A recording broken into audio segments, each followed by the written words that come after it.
"Don't touch that envelope, Mr. Harrington." The words came from the far end of the long mahogany table, barely loud enough to carry over the hum of conversation and the soft clink of champagne flutes. But they landed, every head turned. Seated near the window, still in her winter coat, because no one had thought to take it from her, was a girl of about 9. She had her mother's dark eyes and her grandmother's stubbornness. And at that moment she was staring at the cream-colored envelope propped against the centerpiece, with an expression that made the room go quiet, before anyone quite understood why. Gerald Harrington stood at the head of the table in his good suit, the charcoal one his late wife had picked out for his 62nd birthday, which happened to also be his last before the accident. He was wearing it again tonight because his daughter Noelle had asked him to, and because saying no to Noelle had always been harder than it looked. He had the envelope in one hand, he had his reading glasses in the other. He had the unhurried ease of a man who had spent 40 years in corporate law and had learned that the most reliable way to command a room was to never appear to need it. He looked at the girl. "I beg your pardon?" Lily. That was what everyone called her, though her full name was Lilian Osei-Bonsu, a name that stretched across 3 generations and 2 continents, did not blink. "Don't open it," she said again. "Not yet." Her mother, Adaze, was already leaning in to whisper something. Her stepfather, Franklin, was already reaching for her arm. But the girl did not move. Gerald Harrington had spent 4 decades reading rooms, juries, boardrooms, opposing counsel. He had learned to tell the difference between a child performing for attention and a child who had seen something. He was not certain which this was, but he set the envelope back against the centerpiece. "All right," he said. "Not yet." The dinner had been planned for months. 30 guests at the Harrington House in Westmount, a quiet residential street in Montreal, where the property sat behind iron gates and old maples, where the neighbors knew each other by name and by reputation, and mostly left each other alone. Gerald had not wanted a party. He had told his daughter this plainly. He was 67 years old and retired now, or close enough to it, and what he wanted for his birthday was a glass of single malt and the new Robert Macfarlane book and the particular silence that a large house holds when there is no one else in it. But Noelle had organized it anyway, the way she organized everything. Thoroughly, affectionately, without waiting to be asked. And so he had put on the charcoal suit and come downstairs at 7 o'clock to find his dining room full of people who loved him, which was not, when he thought about it, the worst thing that could happen on a Thursday night in February. The envelope had arrived with the last group of guests. Gerald had noticed it before dinner. It was propped among the other cards and gifts on the sideboard near the hallway, cream-colored, heavier than standard stock, sealed with red wax. His name was written on the front, in a hand he didn't recognize. He had assumed it was from one of Noelle's friends, who'd included a card with a gift.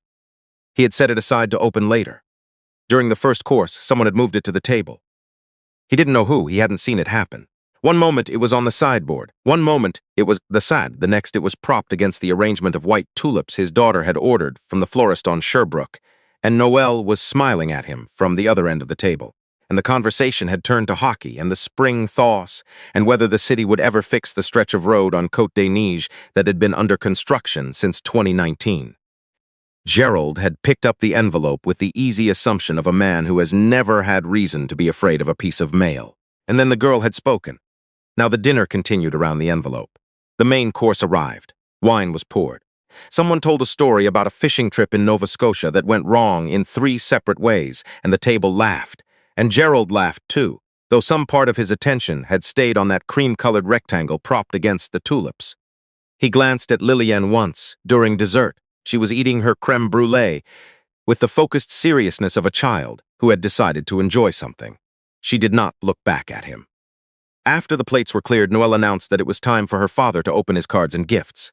The guests turned in their chairs. Someone dimmed the overhead light slightly. Noelle had a talent for atmosphere, and Gerald moved through the pile on the sideboard with the methodical patience he brought to everything. A fountain pen from his colleague, Bernard, who had driven up from Ottawa. A first edition from Noelle that made him have to clear his throat. A framed photograph from his old law partner that he couldn't look at for long without the evening becoming something else entirely. He left the cream envelope for last. He didn't know why. He told himself it was habit, the order in which things were placed. But the truth was that something had shifted in him when the girl spoke, and he hadn't quite found his footing again. He picked it up. The room had gone quiet in the way. Rooms go quiet when everyone is pretending not to watch. "May I?" The voice came from the far end again.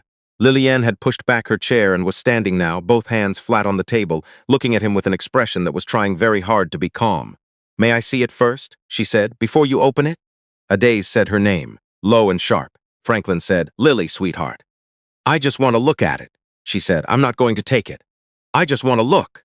Gerald Harrington regarded her across the length of the table. 30 guests between them, 30 faces doing the quiet calculation of whether this was charming or troubling, and landing mostly on charming. She was 9 years old. She was wearing a blue dress with a white collar, and she had one curl that had come loose from whatever her mother had done to her hair and was hanging in front of her left eye, and she didn't push it away.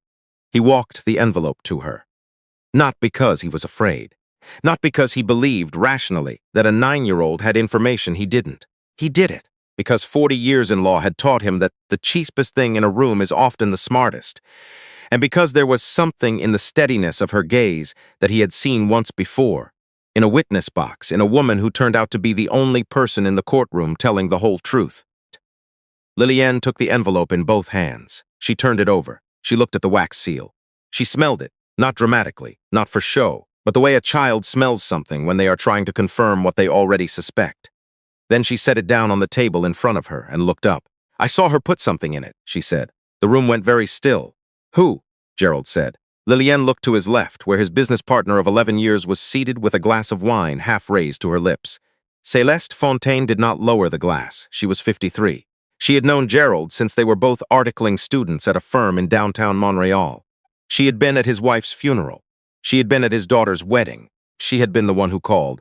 2 years ago, when the restructuring at Harrington and Fontaine had become more complicated than either of them wanted to admit, to say that she believed they could navigate it together, that the firm was their life's work, that she was committed. She said nothing now. "You were in the study," Lillian said. "I was looking for the bathroom. The door was almost closed. I saw you through the gap." She paused. "You had the envelope open on the desk. You put something inside it. Something from a small glass bottle. Then you sealed it again with a lighter." The room held its breath. "It was red wax," Lillian said. "Like the seal on that one." Celeste set her glass down then. She set it down very carefully, which was perhaps the most damning thing she could have done, because a person who was innocent would have set it down quickly, or laughed, or said something. She set it down with the deliberate care of someone who needed her hands to be still. "That's quite an imagination," she said. "You're a bright girl. I know what I saw." "Lily." Franklin's hand was on her shoulder now. "That's enough. She put something in the envelope," Lillian said. Not louder, just clearer. "I don't know what it was, but it came from a small bottle, and she sealed it back up after." Gerald Harrington was still holding the envelope. He looked at it. He looked at Celeste. He had known this woman for 30 years. He had trusted her with the thing he had built. He had trusted her with more than that. He put the envelope down on the table. "Celeste," he said, "open it." She looked at him. "You open it," he said again. "If there's nothing in it, you open it and show the room and the girl is wrong and we carry on with the evening. Open it." The silence that followed was the kind that answers a question before anyone has spoken. Celeste Fontaine stood up. She did not open the envelope. She stood up, and she looked at Gerald with something in her face that he would later describe to the police as not quite guilt and not quite defiance, but something in between. Something that had been living behind her eyes for longer than one evening. And she said, "You were going to sell the firm without telling me." The room exhaled. "You shook hands with Mercer Capital," she said, "without telling me. 11 years. My name is on the door. And you shook hands with them and you were going to present it to me as a done thing." Gerald said, "That conversation was private. I know about the meeting in Vancouver. I know about the terms. I know what my buyout would have been." Her voice was even. That was the thing about Celeste. She had always been even. Juries had loved her for it. "Do you know what 11 years is worth, Gerald? Do you know what I put in so that firm could be worth what Mercer Capital is paying for it? This is not the place. You made it the place. You invited me here. You let me sit at your table, and you were going to sell my livelihood out from under me and let me read about it in a press release." Gerald said nothing. The room said nothing. Lillian stood very still with her hands at her sides. "So yes," Celeste said. "I put something in the envelope." She picked up her purse from the back of her chair. It was a letter, just a letter, written on paper, mailed with my own hands, same as I've written letters my whole life. I wanted you to read it tonight, in front of the people who know you, so that you couldn't fold it up and put it away and pretend you hadn't read it. The way you fold things up. The way you pretend. She looked at the envelope on the table. "You can open it now," she said. "Or don't. That's up to you." She put on her coat. She thanked Noel for dinner. She walked out. The front door closed with the soft click of a well-made house. For a long time, no one moved. Then Gerald picked up the envelope. He broke the wax seal with his thumb and slid out 2 sheets of heavy paper, folded in thirds, covered on both sides in the even. Careful handwriting he had seen on briefs and memos and birthday cards for 30 years. He read it standing up at the head of his table. While 30 people looked at the tablecloth or their hands or the arrangement of white tulips, he read it once, he folded it, he set it down. He was quiet for a moment. Then he said, "To no one in particular. I owe her a conversation." After the guests had gone, Gerald found Lillian in the hallway, helping her mother button her coat. Adizi was speaking quietly, the tone that mothers use when they have been managing a situation all evening and are not entirely sure whether to be proud or exhausted. Franklin was getting their coats from the closet. Gerald crouched down to eye level. He was not a man who crouched easily at 67, but he did it. "What you did tonight," he said, "took more courage than most adults I know." Lillian looked at him. "I thought the bottle was poison." He was quiet for a moment. "What made you think that?" "It had a little skull on it," she said. "The bottle, a little skull drawn on the label. I thought that was what poison looked like." Gerald's mouth did something complicated. "It means danger," he said. "The skull, it's a warning label. It doesn't always mean it's poison." Oh, she thought about this. "But I was still right that she put something in it. You were entirely right. And you should have opened it when I first said not to." He considered arguing. He'd decided not to. "Also true. My mom said I embarrassed everyone." "Your mother," Gerald said carefully, "was worried about you. That's different from embarrassment." He glanced up at Adizi, who was watching him with the particular expression of a parent waiting to hear how this ends. "What you did was brave. It also may have stopped me from making an even bigger mistake than I realized I'd already made." Lillian thought about that. "The letter was from your friend." "Yes. Were you really going to sell her job without telling her?" Gerald looked at the front door, where the winter dark pressed against the glass sidelights. "I told myself I had good reasons," he said.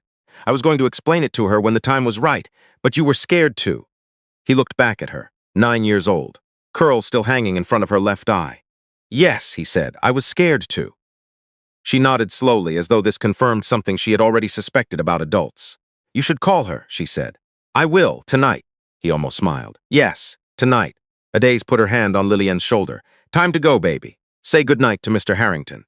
"Good night," Lillian said. She put out her hand very formally, the way someone had taught her, and Gerald shook it with equal formality. "Good night, Lillian Osibonsu," he said. She looked faintly pleased that he'd used her full name. After they left, Gerald went to his study. He sat for a while with the 2 sheets of paper on the desk in front of him. The house was quiet now. The caterers had come and gone. Noelle had kissed his cheek and told him she loved him and asked him 3 separate times if he was all right, and he had told her 3 separate times that he was, and on the 3rd time he had mostly meant it. He read the letter again. It was not an angry letter. That was the thing he kept coming back to. He had expected anger, had been braced for it, had told himself he could weather it. But the letter was not angry. It was honest in the way that only someone who has stopped being afraid of the answer can be honest. Celeste had written about what the firm meant to her. She had written about the years when it had been difficult, when the clients weren't coming, and the overheads were climbing, and she had mortgaged parts of her own life to keep the doors open. She had written about the day he had called her, 8 years in, to say that they had landed the Drummond account, and how she had cried in her car, in a parking garage on Saint Antoine, because she had finally believed they were going to be all right. She had not written about what she put in the envelope. She had not needed to. She had written, "I did not come tonight to ruin your evening. I came because you are still the person I built something with, and I am not ready to let that end without at least saying so to your face." Gerald picked up his phone. It rang 4 times. He had almost decided to leave a message when she picked up. "Gerald, I read the letter," he said, a pause. "I know, I want to talk. Not about the firm, not tonight, just I want to talk." Another pause, longer. "I know a place," she said finally. "Good coffee." Quiet, St. Henry. "Saturday morning, if you're free." "I'm free," he said. 7:30. 7:30. He set the phone down on the desk. Outside the window, the February snow had started again, fine and dry, settling over the iron gate and the old maples and the quiet street. He sat for a while and watched it. He thought about Lillian Osibonsu standing at the far end of his table in her blue dress with the curl in front of her eye, saying, "Don't touch that envelope," with the absolute certainty of someone who does not yet know that adults are allowed to be uncertain. He thought about how long it had been since he had moved through a room with that kind of certainty. He thought about what Celeste had written, the parking garage, the Drummond account, the years she had not let herself walk away, and he thought about how easy it is to make a large decision about someone else's life and tell yourself it isn't personal, it's business, it's practical, it's the right thing, right up until the moment someone makes you stand at the head of your own table and open your eyes. The snow kept falling. He got up, turned off the desk lamp, and went upstairs. On Monday morning, Gerald Harrington placed a call to his solicitor in Vancouver. He asked to pause the negotiations with Mercer Capital. His solicitor said this was unusual. Gerald said he was aware of that. Then he called his daughter. Noelle said, "I knew something happened with that envelope," he said. "I'll tell you about it over dinner," she said. "Is Celeste okay?" he said. "I think she will be." There was a silence that was not uncomfortable. "Dad," Noelle said, "that little girl, I know. She just said it, in front of everyone. She did. I want to send her something. Is that weird? A card or something. I want her to know that she did something important." Gerald thought about it. He thought about a 9-year-old who had smelled an envelope in a room full of adults and decided that what she saw mattered more than what anyone else would think of her for saying so. "I'll get you her address," he said. "Send her something good.